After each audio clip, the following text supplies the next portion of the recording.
Shalom, this is Papa Deva. Once again, we are meeting in a video. Real people, real stories, real testimonies. I hope you guys are all doing well, good in your job, your family, your friends, and whatever you're doing. Okay, for those who have not subscribed my channel, please subscribe this channel and hit the notification bell. If once there's a new video, you will be notified. Let's move on with our new story. Today, all of us are walking in an unexpected journey. The world is surrounded by pandemic. That's what most of the people are talking about. Pandemic, pandemic, pandemic. But it's not good at all for friends. Many have also have lost their job, loss in income, decline in income, closing shop, business closing shop, having stressful life. Many are getting angry, fights between husband and wife, and those especially working in their house, their children are in their house doing online studies, yet many parents couldn't cope up with this situation. So you get tense up, you get stressed up, and then you start to worry. But all this we can practice into another new system which can change your mode of thinking to be calm. But you'll be thinking it's easier said to be done.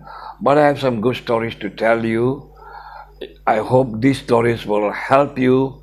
If you're the one going through this situation, that you will be able to overcome that and have a better life. In my first story, which I witnessed myself, this was just a few years ago when I was doing my home repair business. One of my clients, her name was Madam Chong, she invested in some apartments, low-cost apartments, and I'm the guy who she calls always to repair a unit whenever there's a need. One day she called me and she said she showed me the apartment and she was showing me what to do, what to repair, new coat of paint and everything. All of a sudden, one of the neighbors there came charging at her. He just came there like a roaring tiger. He was just shouting at her. It was something to do with some dispute they had earlier. So he was really coming to her. He's a big sized man, and Madam Chong is just a skinny lady. And as he was charging to her, he was really shouting out loud, and he was angry with something. He was shouting and shouting. It was very frightening. But Madam Chong didn't even make a step backward. She stood there calmly. I was there beside her as the man was shouting. She didn't even show any emotion. She just listened. He was shouting and shouting until he was tired and he had no more energy to shout. He kept quiet. And then Madam Chong, without showing any angry mode, she didn't even show emotions. She just started to talk calmly to him, explaining in details to this man. As she was talking so calmly, I saw that man mellowed down. He was just listening to her, and once she had done, I saw his face change. He was so calm. He apologized to her for yelling at her and shouting at her, and apologized to her for not knowing the real story. The man, just a few minutes ago, he came like a roaring lion. I feel that he's going to chew her up. But finally, staying calm, Madam Chong brought this man to her knee. You see, he just brought a big-sized man to her knees. He said sorry. So this is something that I learned, staying calm and winning the battle. In whatever situation you are going through, it is so important. I can tell you another story about another great man. His name was Mohandas K. Ghandi, Mahatma Gandhi. He was the man who was responsible for India's independence from the British. The British ruled India with military power. They had all the modern weapons and everything. But Gandhi didn't believe in violence. He stayed calm all the time. He organized all the meetings, staying calm. He planned it well. The British, there were times they arrested Gandhi, they put him in the prison, they took him to court, they did whatever they can, they even hurt him many times.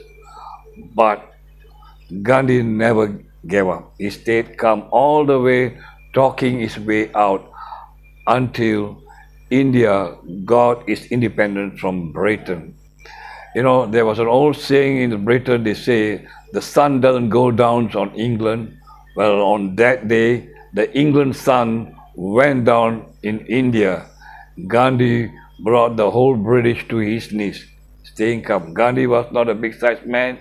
He was just a skinny man wearing a white cloth around him. He was walking with stick. You can see his movie. You can buy books, read about him. He stayed calm all the time. When he stays calm, he knows what to talk facts. He knows to plan well. That was Gandhi's strategy. He always stayed calm and win the battle. Well, let's not look into other countries. Let's look into Malaysia. We had our former Prime Minister, Dr. Mahathir Mohamad. You all know him. He used to speak the United Nations. Even superpowers will look at him, will look up to him. A tiny country like Malaysia having a powerful leader. And that's one of his strategy of Dr. Mahathir Mohamad was staying calm. Even in any interviews, you know, the West will always disturb him, but they will always attack him. But he stayed cool, he stayed calm, answered their question, and he always talked facts. He made sure he stayed calm when he talks, his voice is heard. That made him a very good leader, and the Western world respected him. You know, he was a good leader from Asia, the Asian giant who showed the West that Asians are also good leaders. How he did it? He always stayed calm. When you stay calm, your brains think better. You can plan better in your workplace and in your family life, whatever you're doing. It gives you good result. Okay, so this is one way of learning, looking up to other leaders as examples to cultivate the habit of staying calm. Many leaders have done it, so you can do it. In my second story, I want to tell you about a warehouse leader. He was a supervisor in charge of many workforce, human beings, you know, working in the warehouse. But this man had always had a push strategy. He will use a push strategy to make people work. He won't care what the workers think about it, but he only know to push them maximum to get result. And there will be always a tense situation in the workplace because he is a guy who will never listen for suggestion. He will never listen into workers' ideas. All he knows is just push them. This is what he has been doing all the time. And he even takes his tense situation whenever he stays back home. He will be even tense in the house because he brings back the tense situation from the workplace to the house. So they didn't have a good family surrounding. There'll be always quarrel, or he even tear down his house whenever he get angry. His company actually transferred him to a new warehouse where he was the supervisor again. He need to handle a lot of big workforce. He still applied the same system, push. And again there, he had a lot of tense situation where the workers was not agreeing to him and he was not agreeing to the workers, and this actually worked him out. He comes back home tense. Things were getting bad that he even can't sleep at night. There were days that he thinks he need to go to the bar and get himself drunk. There were days that he even thought that he want to resign, get another job. And this has been a pattern in his life. Wherever he works, get into this situation, he can't solve the problem, he will resign and apply for another company. He will work there. The same pattern comes around, tense situation, then he will give up, and then he will apply into another company. This has been a pattern in his life. This time his son saw the father need help. The son bought a book for him. The title was Positive Thinking. Thank God this man read the book and finally he realized It is not the workforce need to change, it is him who need to change. He need to calm himself down and get to ease in every tense situation. So after that, he practiced that. It was hard in the beginning, but he started to listen to his workers' ideas, their plannings, their suggestion, and slowly they saw changes. He could work with them, and they could work with them. Their productivity increased, and the management was happy. Slowly, this man was promoted as a manager because he already learned how to manage himself. The secret was he stayed calm in all situations. He applied it in his workplace, in his family life, that changed him completely. Like I said earlier, when you're calm, you can think better, you can plan better, you can work things out, and you will see good result. So, staying calm is very, very important in every aspect of our life, not only in the workforce, with our social life, our family life, even if you're a leader, even you're a CEO of a company, staying calm is a good thing. Let's move on to another story. It's a story about an admiral of a warship, an aircraft carrier. A captain was in charge of a big warship. Now this warship was ready for war. It was filled with fuel, and they also had a reserve fuel. The bombs were ready. The warplanes were all loaded into the aircraft, and the aircraft carrier was sailing into a harbor to dock for a while. It was a narrow channel, and there was an oncoming a merchant ship. A big ship was coming, and the captain need to navigate the ship very well and carefully. It needs a lot of navigational skill to sail the ship to the harbor, and he was so careful because a slight mistake, if they have a collision, there'll be great explosion. It will be like an atomic bomb. Even the wind direction is calculated during this navigation. While this captain was navigating his vessel in to dock that aircraft carrier, another assistant Navy officer ran to the captain and said, "Captain, there's a fire in the upper deck."